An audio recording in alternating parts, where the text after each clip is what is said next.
Hi everyone and welcome to my chef's day. Today we're going to be making some poached eggs with sweet potatoes for breakfast. Your first job is get the kettle on. Then you're going to want to get yourself a wok or a frying pan and a small saucepan ready for poaching your eggs. And then for this morning's breakfast you're going to need a box grater, a sweet potato, half an onion, a couple of mushrooms, a couple of cloves of garlic, some cherry tomatoes, a handful of spinach, a nice sharp knife and a peeler. Start off by peeling your sweet potato and getting your onion cut in half.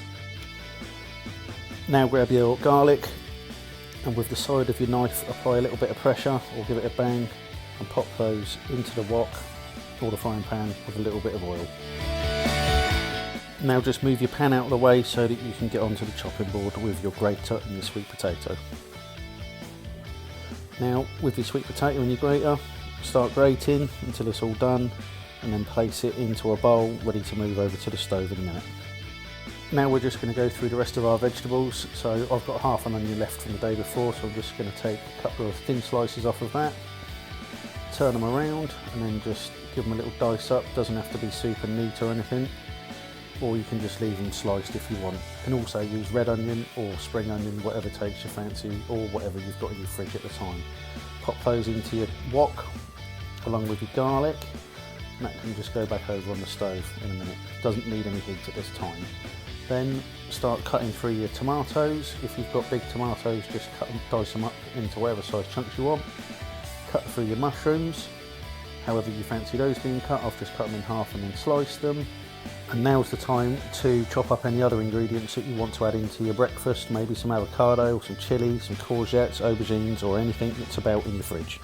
Next up, we're going to start cooking, so light your gases, get a nice little medium heat going underneath your onions and your garlic, and fill up your saucepan with the boiling water from the kettle that we had on earlier.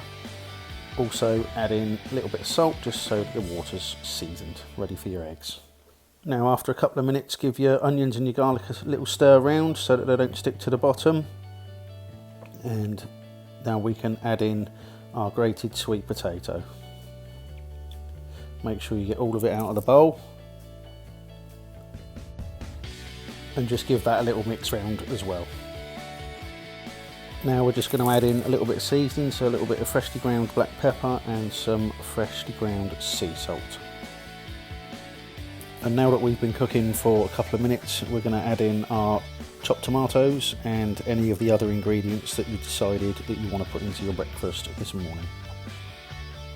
Now we're going to do the first little step of our poached eggs. Now to stop them from getting the horrible little bits floating around in the pan sometimes, if you gently lower your eggs into simmering water, go slowly so as not to crack the eggs. Just give them a little spin round for 10 seconds and then remove them from the pan and leave them on the side. Next up, we're going to add our spinach into our sweet potatoes and give that a little turn around. And I'm going to add some sweet chilli sauce into mine because I like it. Now if you turn down the heat to low underneath your vegetables and turn off the heat on your water pan, give it a little spin round, doesn't need to be going crazy, and then carefully crack your eggs on a flat surface and gently lower them into the centre of the swirling pan. You can do 2 eggs at once, it's not a problem. While your eggs are spinning around, then get your vegetables into whatever serving dishes you would like, and then pop your egg on top, and away you go, you have breakfast.